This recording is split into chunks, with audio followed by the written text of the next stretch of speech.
À nouveau, bonjour. Dans cette partie, nous allons parler de la page qui va nous donner plus de détails sur un article. Comment on va faire ça? On a déjà le modèle. Ce qu'on va faire, c'est de définir pas un, mais de définir une méthode.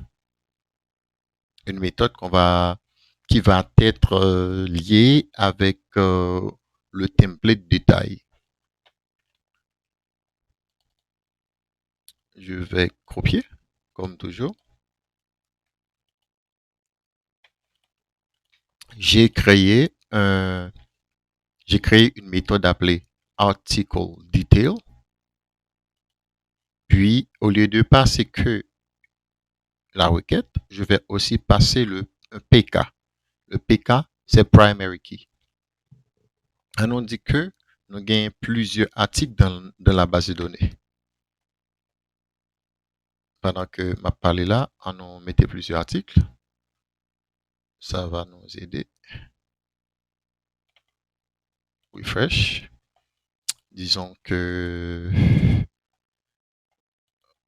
c'est quoi la neuroscience? J'aurais besoin du contenu. Je vais taper ça sur l'internet. Wikipédia nous donne quelques informations. Je vais copier une partie. Je vais mettre ça ici, enregistrer. Vous pouvez remarquer que nous n'avons pas d'erreur. Pourquoi? C'est parce que ici, nous avons défini le list article. Ok, nous n'avons pas d'erreur. C'est pour cela que l'erreur a été enlevée. Ok, c'est quoi le neuroscience? Ça c'est fait. Définir ça c'est fait. Ajoutons d'autres articles. Ok, disons c'est quoi la plasticité du cerveau.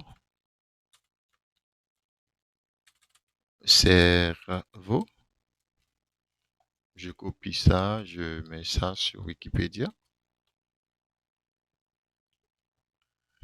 Non, mettons ça sur Google. La plasticité cérébrale, c'est bon. C'est la même chose. Je vais copier tout ça. Je vais mettre ça ici. Ça fait 3 articles. Je vais mettre un quatrième article. C'est quoi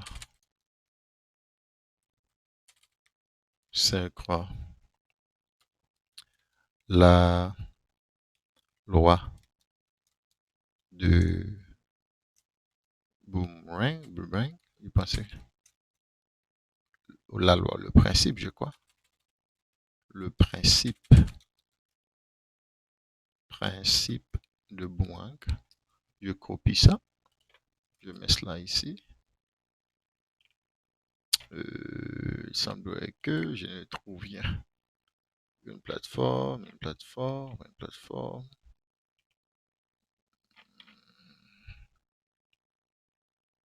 Ok, peut-être j'ai fait une erreur. Ok, prenons ça. C'est quoi Booking? Je vais copier. Ok, je copie quelque chose. Maintenant, j'ai 4 articles. Si je vais dans la base de données, on voit que moi gagné 4 articles dans la base de données. Et chacun de ces articles a un identifiant. 1, 2, 3, 4. Si je veux modifier le premier article ou si je veux avoir un détail spécifique sur le premier article, je dois récupérer son identifiant, le 1.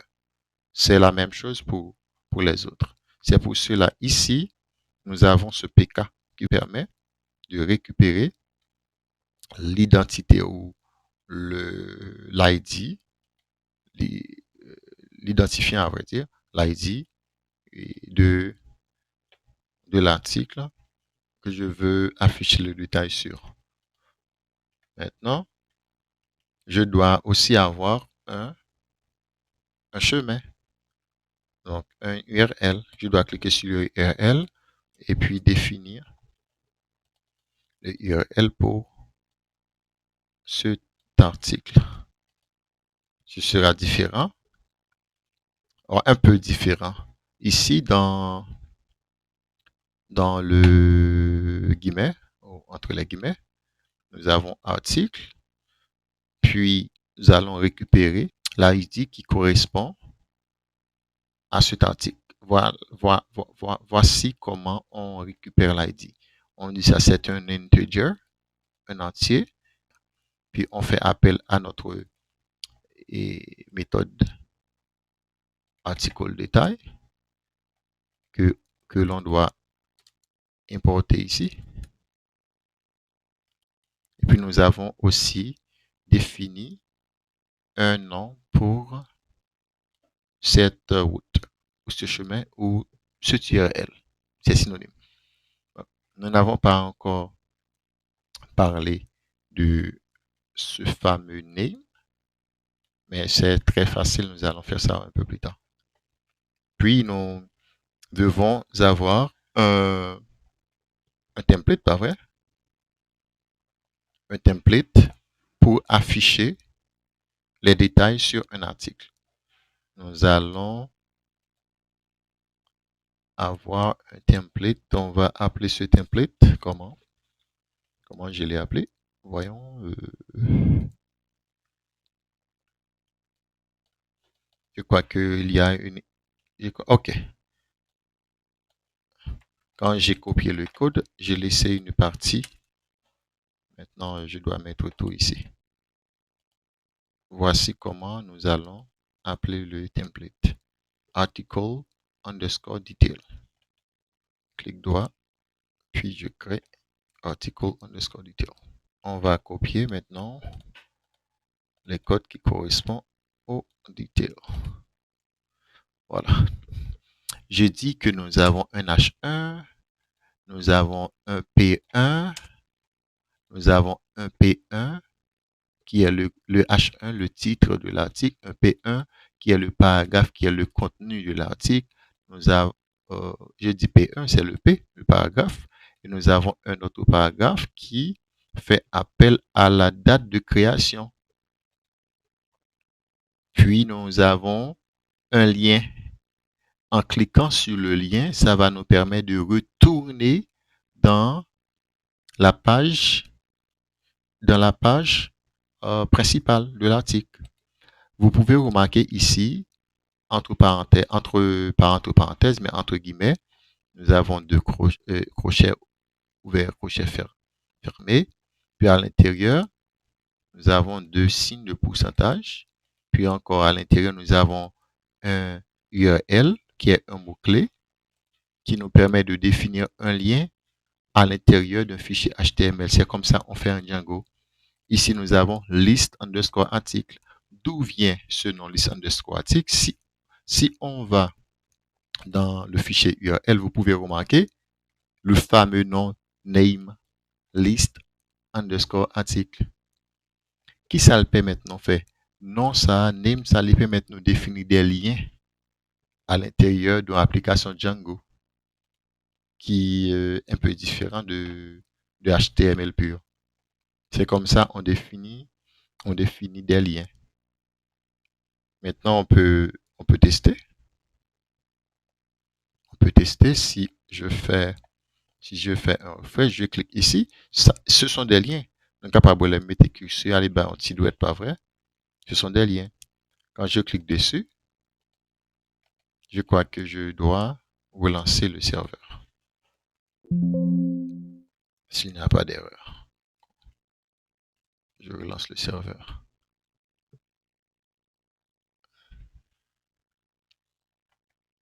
Voyons maintenant. On refresh. Je clique dessus. Oh non. Et je vois ce qui se passe. Et ici, j'ai la page principale devant moi. Nous allons dans la page principale qui est Article List. Dans Article List, c'est vrai que moi Moi, dit qu'on lien là, mais moi, été retiré pour ne pas générer. Ok, nous allons définir le lien. Comment faire? Je mets crochet, je mets signe pourcentage et à l'intérieur, je mets URL. Puis, entre single quotes, qu'est-ce que je fais? Je mets le nom de la page que je veux voir.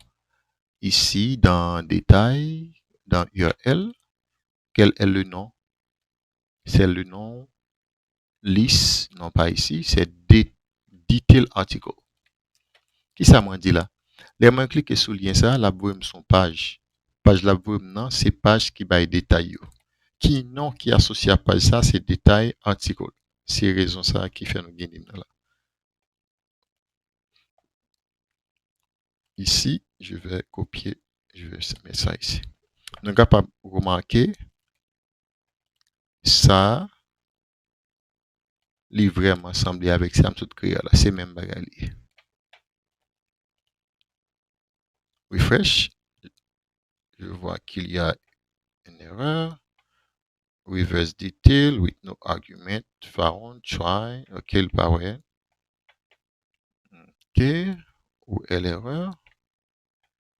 Qu'est-ce qui se passe? Ok, detail article. No argument not found.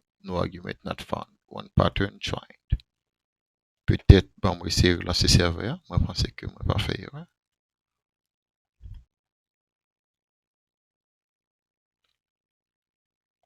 Bon, mais c'est font refresh. Qui erreur me fait? Ok. Moi, pas passé ID. Ok, ça, c'est l'erreur. Moi, passé non, mais moi, pas passé non, mais moi, pas passé ID. Et pas qu'à qui article que moi, voulais afficher. Qu'on y a là, comment passer l'ID? Ah oui, c'est ça. J'ai fait l'erreur. J'ai pas passé l'ID. Pour passer l'ID, je dois dire article .pk. Voilà. PK, c'est le primary key. Maintenant, s'il n'y a pas d'autre chose, ça devrait marcher. Cela me dit que getObject 0454pk n'est pas défini.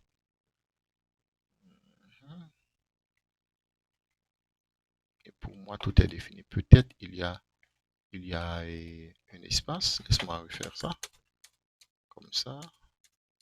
Comme ça. Puis, relancer le serveur.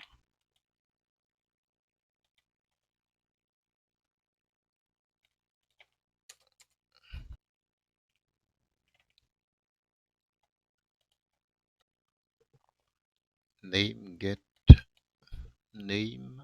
object or okay is not defined. Et je dois définir ici ce nom. Ok, c'est une fonction que j'ai fait appel avec get object or for qui ça fait si nous pas un ID ça si que la cherche un ID qui pas existe dans base de données la bon erreur 404 points. Donc je dois importer cette fonction. Voilà, cela doit être correct. Maintenant, Enter. Clic. Voilà. Voici le titre. Voici le contenu. Retour. C'est quoi la New Science? Voici le titre. Voici le contenu. Voici la date. Retour. Dernière. C'est quoi le principe de boomerang? Voici le contenu. La date. Ok. Ici, vous pouvez remarquer à chaque article, l'ID est apparu ici. Je mets 5 page not found parce que nous n'avons pas 5 articles dans la base de données.